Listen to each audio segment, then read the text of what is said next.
everybody, welcome back to a new video. Today we're going to be talking about another game I've beaten recently. I've been playing a lot of games lately, man. I've been beating through as many as I could with my time off at work.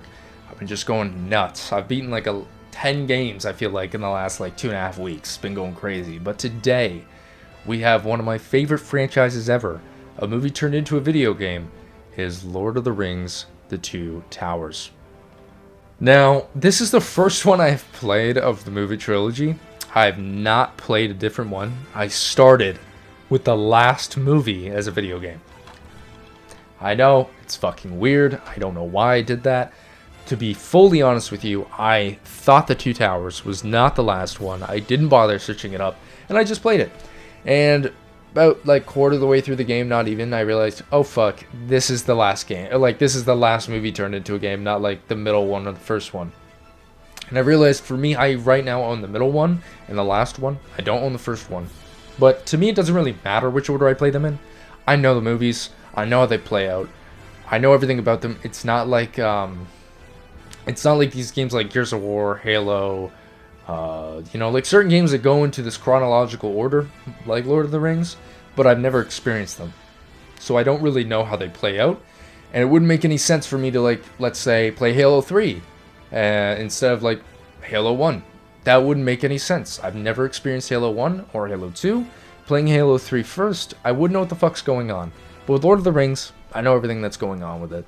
And this game, honestly, man, it was so good, I actually have to make a video on it.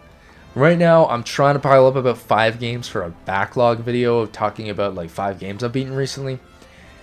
And this was going to be a part of it, I thought originally. But then I played through it, and I kid you not, this is how... it's going to fucking sound pathetic and stupid.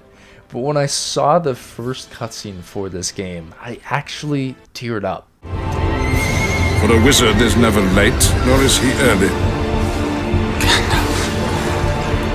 He arrives precisely when he needs to.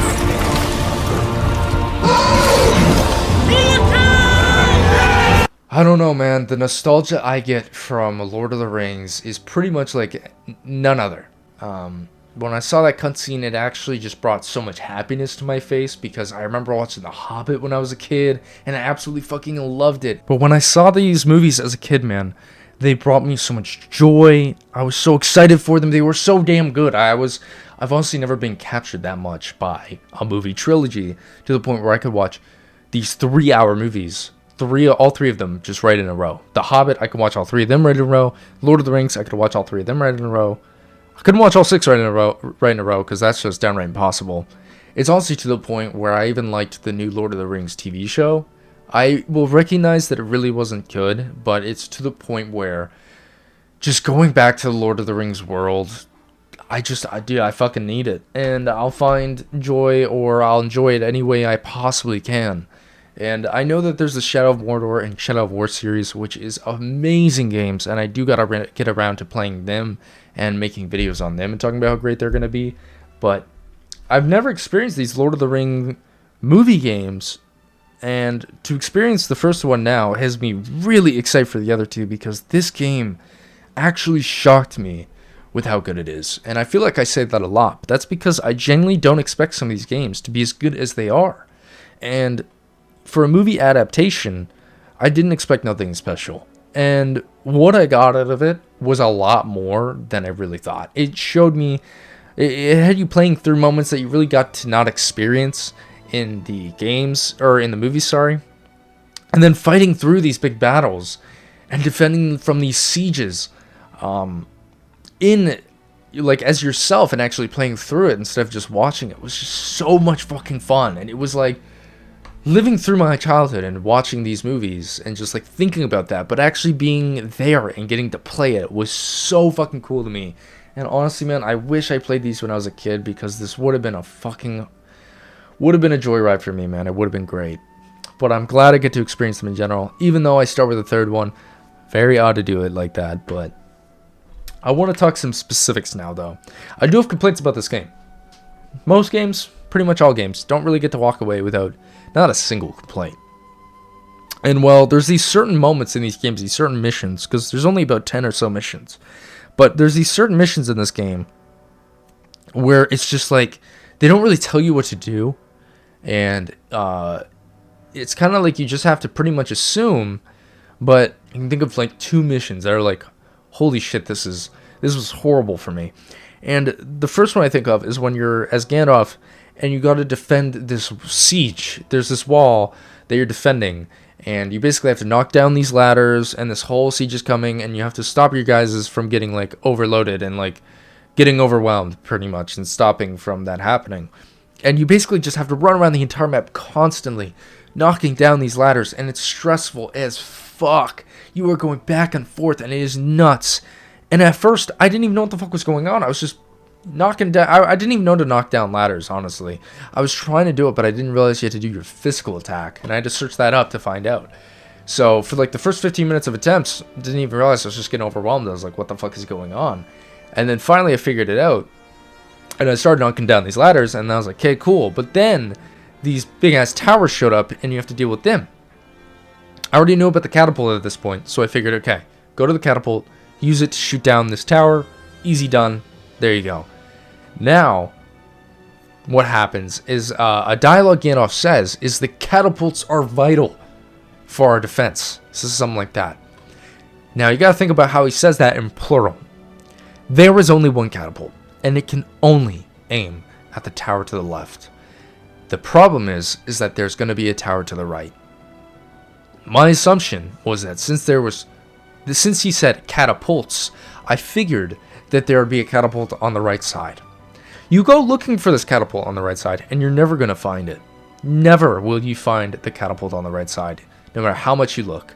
And because of you looking for that long, you're most likely going to fail the mission and have to restart all the way from the beginning, knocking down all these ladders all over again, waiting for that left tower to finally show up, and then waiting for the right tower to finally show up. And you're like, okay, how do I take this thing out? Eventually you find out you have to do your ranged attacks, yet again, something they don't fucking tell you at all. My assumption is if I gotta use a catapult for the left tower, I'd imagine my ranged attacks cannot take out a tower. They can. Of fucking course they can.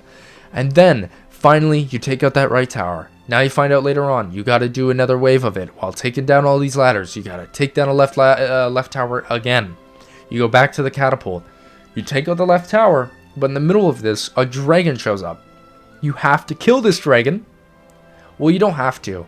The thing is, you can ignore it, and that's what you're actually supposed to do. But of course, on your first go, you're like, oh my god, a dragon's attacking our catapult, we gotta take him out. The dragon is way too easy to kill. Like 2 hits, and then what does it do? It actually blocks you off from the right fucking side of the map. And that's an instant loss. It's not an instant loss, you have to wait out to finally lose. Because you cannot hit the right tower that will spawn with your ranged attack anymore, because there's no way of getting to it.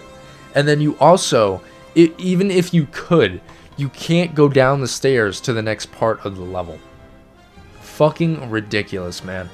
I could not stand that level. It was so unforgiving. It was a cool idea, and people say it's a really cool level, but for me, I did not enjoy it, man. I really didn't. Now, another level that I really didn't like is where you basically have to play as whatever character, whatever the like 4 main guys, and you have to defend yourselves. You're like the last stand before Frodo drops the ring into the lava. You're like the last stand fighting against the orc army. But what you have to do as your one character is you have to defend Gandalf, you have to defend the dwarf, and you have to defend Legolas. And you have to defend all 3 of them because I played as the Lost King. Can't remember what his name was. It's not Aragorn, is it? It might be Aragorn. But basically, you have to play as him. You don't really have to. You can play as any of the main ones, I'm pretty sure. And you basically have to defend the other 3. The problem about this is that you have a ton of mini-bosses showing up. And originally what I did is I let them push in the mini-bosses, and then I try to take them all out once they come in. And then what would happen is Gandalf, the dwarf, and Legolas, they're all weak as fuck in this phase of the game. They're all weak as fuck in this scene, or this part of the game. And they basically can't even defeat a regular-ass orc.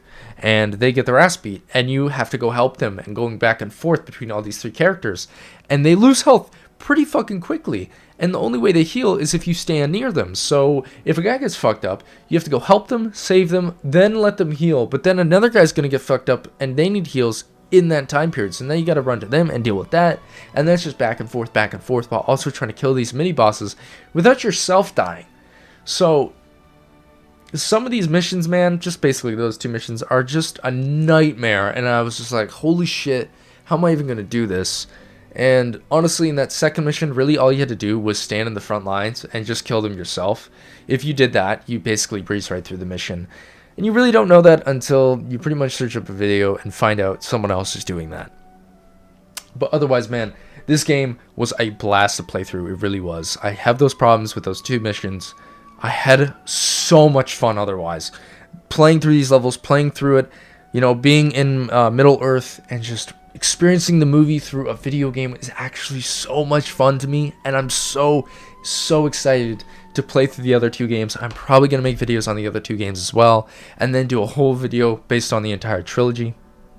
I'm going to have to get around to that, man, because this game, man, if you have not played it, if you haven't watched the movies or anything, or you're not familiar with the story, I would go play the first one.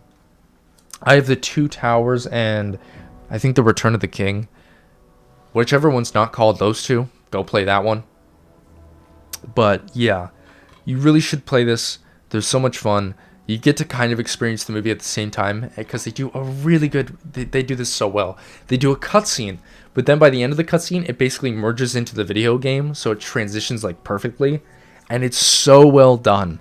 And if these games, people are even saying it, they should get a remaster for sure, because if it goes from the movie scene and then transitions into like a really good graphical looking game, it'd be such a cool transition, and the game would just be so stunning in some of these battles.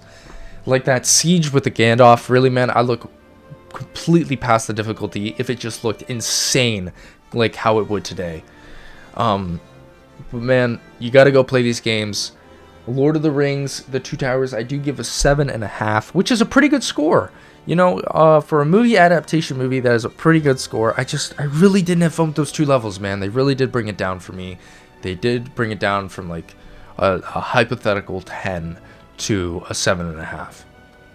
Without those 2 missions, it's probably an 8.5. At least without how they play. The way they play made me not have fun for a solid like half an hour to an hour. So, you know, they gotta bring it down a bit. But man, go play these games if you haven't. Their gameplay feels amazing. They have a skill tree that's really fun to go through. It's a very basic skill tree, but I do like the way it works. Everybody levels individually, and then like you use these XP points to give everybody new moves, more health, stronger attacks, all these kind of stuff. And it's a really fun experience, and it definitely has replayability because you can play through the same levels again with different characters, level them up, get new attacks, have all that kind of fun. It's really good, and you should really play it, man. It is not long. It is like a 7-hour game. I think it says it's a 10-hour game on like how long to beat, something like that. But I beat it in like 5 to 7 hours, something like that. It did not take long. And you know, if you're looking for a nice, sweet, short experience of some really fun levels and just going through a nostalgia trip, even if you've seen the Lord of the Rings movies, play this game. It is so good. Play the trilogy of the games. It's amazing. But yeah, guys, that's gonna do it for the video. Hopefully you guys did enjoy. I can't wait to make a video on the other 2, but yeah, that's gonna do it for the video, boys. That's really all I have to say on the game. I really just wanted to get out everything I loved about this one, because that's really all I really had to say. You know, I had 2 levels I didn't enjoy, but 80% of the game was a fucking blast. But yeah, if you guys want to see more, subscribe down below, hit the like button if you did enjoy the video, and comment down below what you thought of the Lord of the Rings games. I'll see you guys in the next one. Peace.